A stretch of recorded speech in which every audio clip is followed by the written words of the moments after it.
Welcome to our new series, The 200 Movie Challenge. Our goal this year is to watch 200 movies that we haven't seen yet. If you want to listen to the full podcast where this clip is from, the link will be in the description. Now enjoy today's movie. And Soto, let me tell you about the journey to the two I watched this week. And I did want to watch three. So let me give a quick backstory for, obviously you know this and anyone that's been around. So Snow White and the Seven Dwarfs came out a couple weeks ago.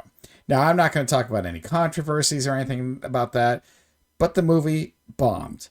And I started thinking, like, how bad are some of these Disney remakes, the live action remakes? I know not of them all technically live action, but I'm like, you know what? Sometimes I get it.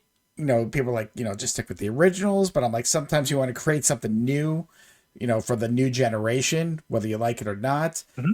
And I started thinking, I'm like, all right, how bad? How bad are a lot of these remakes? And are they worth it? Because we kind of talked about this in one of our Rotten Taste episodes. If you remember Roadhouse, we're like, is this worth it? Was there just a point to it? And it was definitely different. Oh, I remember Roadhouse. Roadhouse. But so I was like, you know what, screw it. I put on Disney Plus, and this is the first one I watched is one that I kind of actually wanted to see. And before I get to that, this might be going on for a few weeks. So the only remake I can't technically review is The Lion King, because I actually did watch that last year or something. I think I watched it at my mom's. I'm like, all right, let's check it out. Quick synopsis. It was okay. I didn't love it. I didn't hate it. I don't really remember much about it, but you know what? It was just there, and I'm like, I didn't have a problem with it, but I'm not gonna go see it again. You know what I'm saying? So I'm gonna wait. I have to ask. Even Aladdin, like, we're gonna get to. Hold on. Well, let me tell you the two that I watched. Let me start with the first one. Oh my God, no! Because I don't know if I'm gonna watch them all. I did want to watch a handful, and I'm like, I gotta see the experience. But the very first movie I watched, and was in 2020, it came out, Mulan. Part of the reason why I chose Mulan first, there's a couple reasons. So we kind of talked about it. I know we talked about doing a fun debate about Disney films, about which era is the best. And I know me and you kind of agree, maybe because when we grew up, that 90s, like 89 to like 95, 96 era is probably they just hit banger after banger after banger. No doubt. That's a debate for another day. But Mulan might be, and I say this because there's a few, but Mulan might be my favorite Disney movie. I love the music. I love the story. We're going to have to unpack Mulan, by the way, because I need to ask you a few questions about it. Oh, we're going to unpack. We can unpack it now. We're doing this.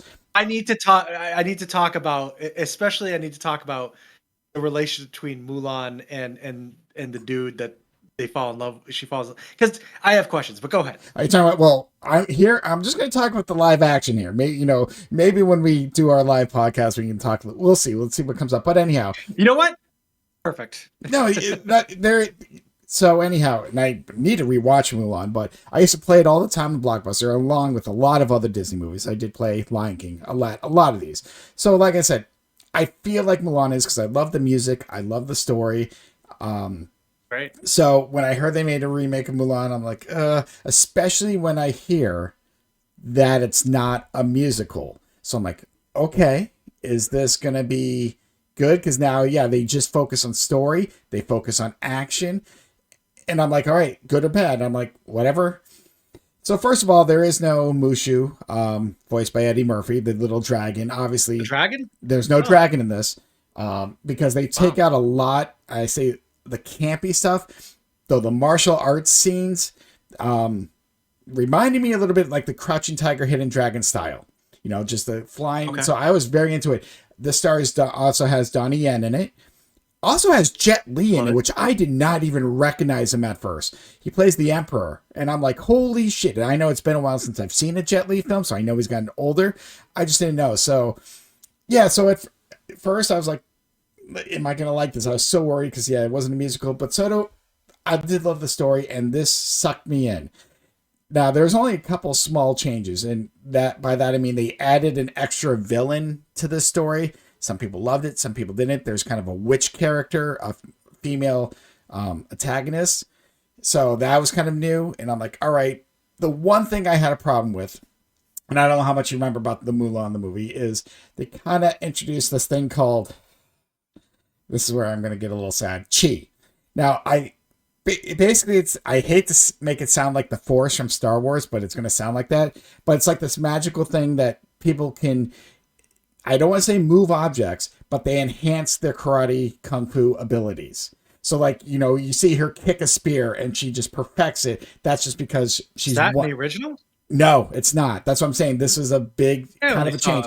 Okay. So I was looking at it, I'm like, because the reason why I like the original is because she was just basically, she took her father's place, and I'm not going to rehash the story. Those who know these Disney films, they pretty much follow the main story, but her, obviously a son has to be, or excuse me, a man has to go, to war, but this guy, her father has no, it's just daughters, and he's crippled, he can't fight, and she takes his place. That's the basic Mulan story. But the reason why the cartoon was so good was because it was just like, this woman knew how to fight, knew how to lead, knew how to be a strategic, fighter. It wasn't any kind of magical power. She just, she just knew. So that was kind of like, okay, I hate to say more realistic, but something that could happen. Like, she just knew she could lead, and she did. Whereas that chi kind of made it so she was a better fighter than everyone else. I'm like, oh, why? But yes. And she joins. That cheapens it a little bit, right? I'm sorry, what? Kind of cheapens it a little bit, right? It does. That's my point. That's why I love the cartoon, because it was just about her proving herself.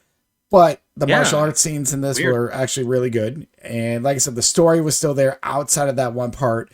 But yeah, like Donnie Yen, I mean, I hate to say I felt he was wasted, but he's on a character. He's just the love interest. Obviously, we know the original story, same character there. I felt like there could have been more with him. I mean, obviously I felt like there should be more, but I know it has to focus on her family. They actually show more of a young Mulan, kind of like why, the father always favored her, taught her these things, and why she kind of rebelled. So I kind of like that backstory a little bit. But yes, so that chi thing does cheapen the story, but the story overall worked.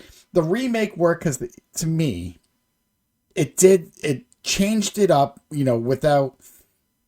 It did something different. Let me rephrase that. It did something different without, ruining the original. Yes, it wasn't a musical, which I was fine with. So they did something, because you don't want the same thing. When you do a remake, you want something a little different. Like when we just talked about Roadhouse. What was different? Holy shit, over-the-top action scenes. It may not be what you want, but at least they attempted it. I found it entertaining, yeah. But yeah, I like I said, I did enjoy it. I did like the differences. I thought I was fine with the new, antagonist, the witch character. But like I said, the chi does cheapen what the original is about, but it works in this story, in this world. Like, it's just, they didn't really go into it too much, and I'm glad, because I'm like, originally I'm just like, oh my god, this feels like the Force. Please don't Star Wars this shit. Please don't and they didn't, so I was kind of happy about that. But I did like it, so it was actually again, I did like the original story. So I did. I was kind of a fan of it. Do you want to ask about the cartoon, or are we saving this conversation for another day before we move on? No, hold this, because you're right. Like, this is going to be for, our Saturday situation. So, but it'll be perfect. It's good. I'll ask you on Saturday. By the time this video gets put on YouTube, yes, the Saturday live event would already happen. The question is where I do rank this, and I did enjoy this. It is a good story. I was fine with it not being a musical. Obviously, I'm not going to say this is better than the original, because it's not. A lot of these movies are going to have a hard time beating the original. Do not get me wrong. But Soto, this was acceptable enough. I think you personally would enjoy the fighting scenes. Like Donnie Yen. Yeah, Donnie Yen. And he, like I said, all that's good. The characters are there. You can just see them from they were good. Like I said, they just kind of took out the dragon, which they had to. They didn't make it cartoonish or campy. It was just about the martial arts and the story, which I liked. Right now, I've kind of jumped back and forth, but to be honest, I think I am going to put this at number 12. It's going to go under Happy Time Murders, and kind of above Les Mis, because I did actually enjoy this a bit. And will I watch it again? Probably, like if it was on, like I'm not going to maybe go out and, see this, but if it is on, I would watch it again for the fight scenes. I did enjoy it that much. Yes, there was a couple things they did not have to add that cheat thing. I was fine with the extra antagonist because they have kind of a bad woman, for lack of better terms, that can fight her in different style of fight scenes, which I liked. But yeah, that cheat shit was just so bad. Not that it was bad, it was not necessary. So that's the perfect word. Yeah, I was thinking the same thing. Unnecessary. Yeah.